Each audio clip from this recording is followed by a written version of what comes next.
Yes, students, and this I have written some rules here concerning the voices.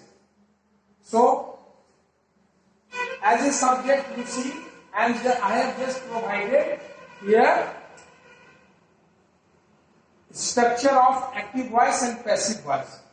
जैसे हम लोग mathematics में किसी भी मैथ्स को बनाने के पहले रूल्स और रेगुलेशन को जानते हुए उसके फॉर्मूला को यूज करते हैं, तो that will be more convenient for us to solve the problems. Similarly, you will have to also get by heart some structures in your mind so that it will be very relevant for you to convert all the things into the other one, that means into passive voice. So first of all you look what is the structure: subject plus transitive verb plus object. This is the structure of active voice. You just compare this one, I will compare this one, and that will be clarified. When subject plus transitive verb plus object, this formula in the active voice concerned, then if you want to change this one into passive voice, subject object will be subject here, and verb to be is to be used now. Verb third form is to be used, and plus by plus subject. Subject means here the subject is given here. जैसे हम यहाँ पर देखेंगे Mohan teachers Sohan. अब इसको coordinate करेंगे हम इस एक्टिव वॉइस से. तो what will you look here? Mohan teachers Sohan. Mohan just going to be here subject, transitive verb that is teachers, and object here is Sohan. अब इसको हम पैसिव वॉइस के स्ट्रक्चर में बदलेंगे, तो ये वाला ऑब्जेक्ट यहां पर आ जाएगा इस प्लेस में. तो that is written here Sohan is why it is used because I just told you earlier you identify in which tense it has been written. ये किस टेंस में दिया गया है, हम ये देख रहे हैं ये प्रेजेंट इंडेफिनिट में. पहले तो देखेंगे प्रेजेंट पास्ट फ्यूचर में किस में, हम देख रहे हैं प्रेजेंट टेंस में है. और प्रेजेंट टेंस में तो किस कैटेगरी में आता है, तो प्रेजेंट इंडेफिनिट टेंस में आता है. तो I will say Mohan teachers, this is present indefinite. और कैसे बदलेंगे तब? ऑब्जेक्ट यहाँ सब्जेक्ट हो गया, जैसा मैंने फॉर्मूला बताया. आप इस फॉर्मूला को इससे कोरिलेट कर सकते हैं. ऑब्जेक्ट हो गया यहाँ पर ऑब्जेक्ट हो गया, यानी ये वाला ऑब्जेक्ट यहाँ ऑब्जेक्ट आ गया और ये ऑब्जेक्ट यहाँ पर नजर आ रहा है. सोहन यहाँ ऑब्जेक्ट हो गया, और सोहन क्योंकि इसके साथ इज एम आर लगाना है तो एम तो लगेगा नहीं, आर लगेगा नहीं, तो क्या लगेगा? इज लगेगा. तो सोहन इज, और वर्ब का फर्स्ट फॉर्म हमने यूज किया by Mohan. As I told you earlier that it is not very essential in every sentences by and object is to be used here. No, जरूरी नहीं कि by वाला पोर्शन हमेशा हम लिखे. बहुत सारा चीज अंडरस्टूड होगा. कैसे? वो सेकंड एग्जांपल में आपको नजर आएगा. देखिए सेकंड एग्जांपल को ध्यान से. Be respect him. अब यहाँ पर पहला हमारा काम क्या होगा? इसमें सब्जेक्ट कौन है उसको पकड़ना है, तो सब्जेक्ट यहाँ भी आ गया. अच्छा, इसमें वर्ब कौन सा है? तो रेस्पेक्ट हो गया मेन वर्ब, और ऑब्जेक्ट क्या हो गया? हिम हो गया. तो अब दूसरा सवाल अपने आप से हम करेंगे. ठीक है, हमने तो भाई तीन चीज हमने कैटेगराइज कर दिया.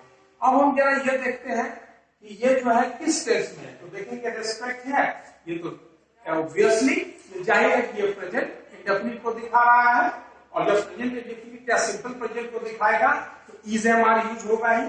तो हिम का पॉजेसिव प्रोनाउन को हम पर्सनल प्रोनाउन में कन्वर्ट करेंगे. सब उसका लिस्ट बता देंगे, बाद में लिखेंगे उसको. आप लोग एक जगह उतार लेंगे उसको, पहले इसको समझ लीजिए. तो हिम आपका ऑब्जेक्ट था, हिम को हमने सब्जेक्ट बना दिया जैसा यहाँ फॉर्मूला में दिया हुआ है. सब्जेक्ट की जगह पर ही, और उसके बाद से ही के बाद इज एम आर क्या लगाना? तो इज लगेगा.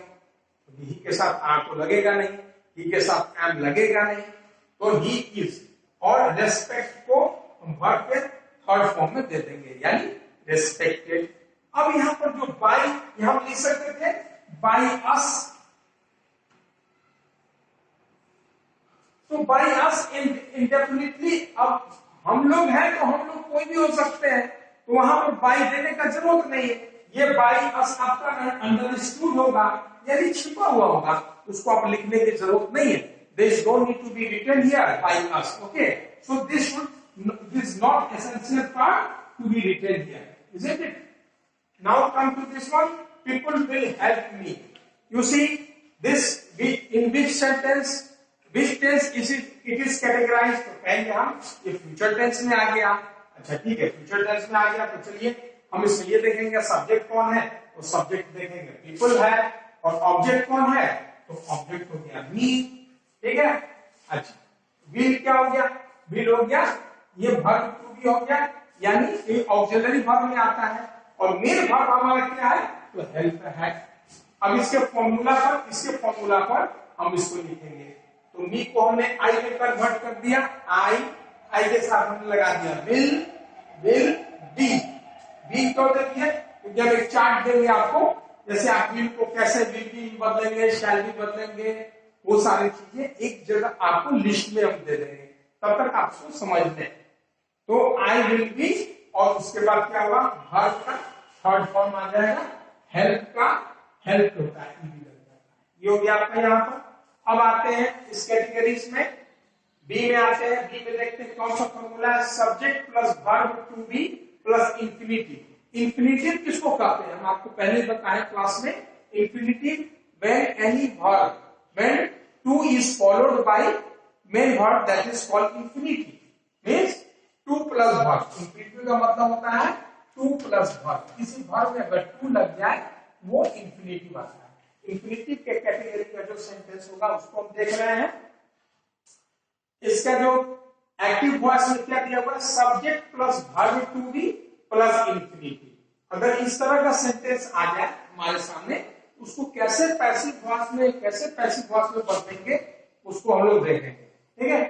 सो now come this one, subject plus is am are was there plus infinitive to plus verb, that is converted into passive voice. So look here, I am to help him. So I am to help him, मैं उसे मदद करने को हूं,